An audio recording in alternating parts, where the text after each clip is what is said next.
जय माता दी फ्रेंड्स, कैसे हैं आप सब। मेरे लड्डू गोपाल चैनल में आप सबका स्वागत है फ्रेंड्स। आज मैं आप सबको दुर्गा सप्तशती की तीसरी अध्याय सुनाने वाली हूँ फ्रेंड्स, जिसे सुनने से घर में सुख समृद्धि आती है और सभी रोग कष्ट दूर होते हैं फ्रेंड्स, और जो भी मनोकामना है वो पूरी होती है फ्रेंड्स। तो तीसरा अध्याय इस तरह से है, सेनापतियों सहित महिषासुर का वध। तो पूरा सुनिएगा फ्रेंड्स। तीसरा अध्याय इस प्रकार से है। तो पढ़ने के लिए सबसे पहले हाथ में पुष्प ले लेंगे, खाली हाथ नहीं पढ़ी जाती है। महर्षि मेधा ने कहा, महिषासुर की सेना नष्ट होती देखकर सेनापति चिछुर क्रोध में भरकर देवी के साथ युद्ध करने के लिए आगे बढ़ा। वह देवी पर इस प्रकार बाणों की वर्षा करने लगा मानो सुमेरु पर्वत पानी की धार बरसा रहा हो, परंतु देवी ने अपने बाणों से उनके बाणों को काट डाला तथा उसके घोड़े और सारथी को मार दिया। साथ ही उसके धनुष और उसकी अत्यंत ऊंची ध्वजा को भी काट कर नीचे गिरा दिया। उसका धनुष काटने के बाद देवी ने उसके शरीर के अंगों को भी अपने बाणों से बींध दिया। धनुष घोड़ों और सारथी के नष्ट हो जाने पर वह असुर ढाल और तलवार लेकर देवी की तरफ आया। उसने अपनी तीक्ष्ण धार वाली तलवार से देवी के सिंह के मस्तक पर प्रहार किया और बड़े वेग से देवी की बाईं भुजा पर वार किया, किंतु देवी की बाईं भुजा को छूते ही उस दैत्य की तलवार टूटकर दो टुकड़े हो गए। इससे दैत्य ने क्रोध में भरकर शूल हाथ में लिया और उसे देवी की ओर फेंका।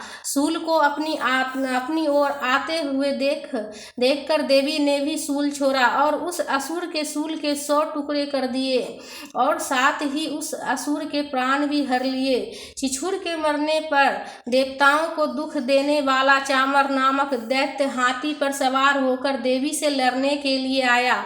उसने आते ही शक्ति से प्रहार किया, किंतु देवी ने अपनी हुंकार से ही उसे तोड़कर पृथ्वी पर डाल दिया। शक्ति को टूटा हुआ देखकर दैत्य ने क्रोध से लाल होकर शूल को चलाया, किंतु देवी ने उसको भी काट दिया। इतने में देवी का सिंह उछलकर हाथी के मस्तक पर सवार हो गया और दैत्य के साथ बहुत ही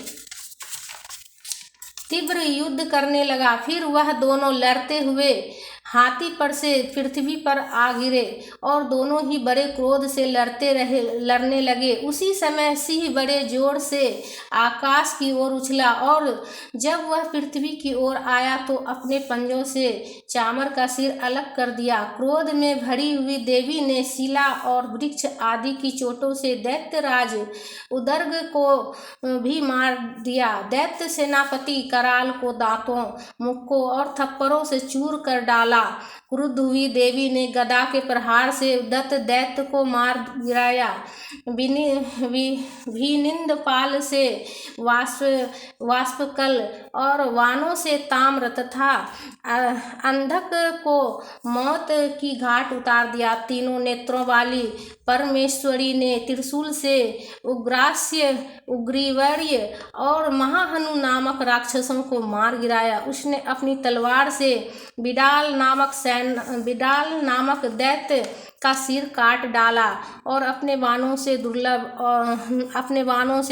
दुर्धर और दुमुख नामक राक्षस को यमलोक पहुंचा दिया।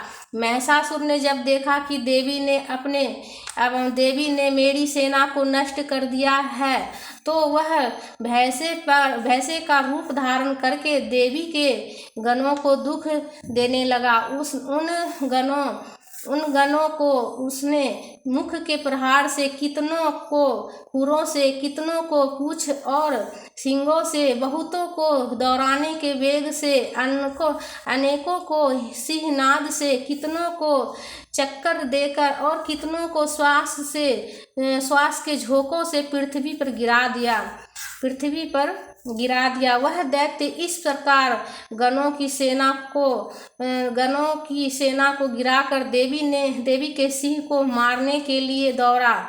इस पर देवी को बड़ा गुस्सा आया। उधर दैत्य भी क्रोध में भरकर धरती को खुरों से खोदने लगा। वह सींगों से पर्वत को उखाड़ कर धरती पर फेंकने और मुख से भयानक शब्द करने लगा। उसके वेग से दौड़ने के कारण पृथ्वी क्षुब्ध होकर फटने लगी। उसकी पूंछ से टकराकर समुद्र चारों ओर फैलने लगा। हिलते हुए सींगों के आघात से मेघ खंड खंड हो गए और श्वास से पर्वत आकाश में उड़ने लगी।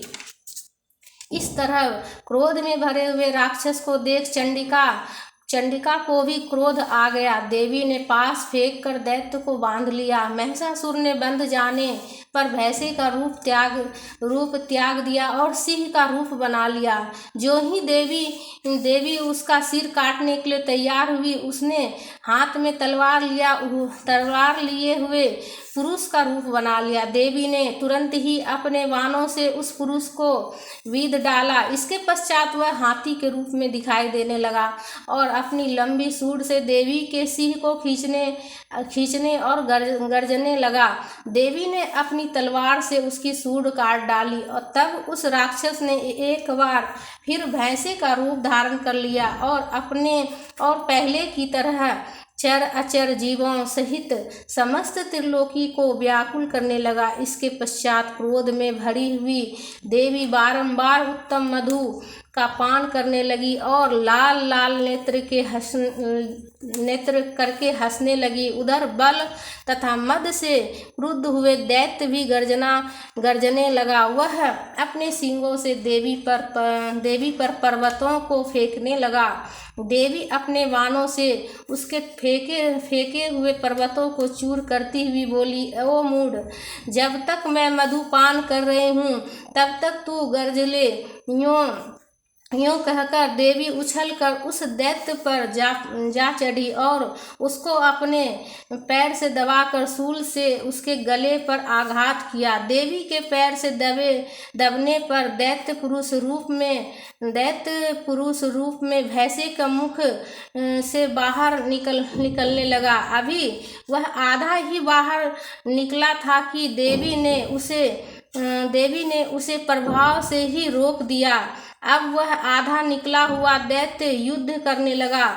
तब देवी ने अपनी तलवार से उसका सिर काट दिया। इसके पश्चात सारी राक्षस सेना हाहाकार करती हुई वहां से भाग खड़ी हुई। सभी देवता अत्यंत प्रसन्न हुए तथा ऋषियों महर्षियों सहित देवी की स्तुति करने लगे। गंधर्वराज गान करने लगे तथा अप्सराएं नृत्य करने लगी। इति महिषासुर वध नाम तृतीय अध्याय समाप्तम। बोलो माता रानी की जय। हे माँ, अगर पढ़ने में कुछ भी गलती हो गया हो माँ तो क्षमा करना माँ। और जो ये तीसरी अध्याय आपके पाठ सुने उन सब की मनोकामना पूरी करना माँ। जो भी पढ़े सुने उन सब की मनोकामना पूरी करना माँ। तो फ्रेंड्स, वीडियो में लाइक ज़रूर कीजिएगा और हमारे चैनल पर अगर नए हैं तो सब्सक्राइब ज़रूर कर लीजिएगा।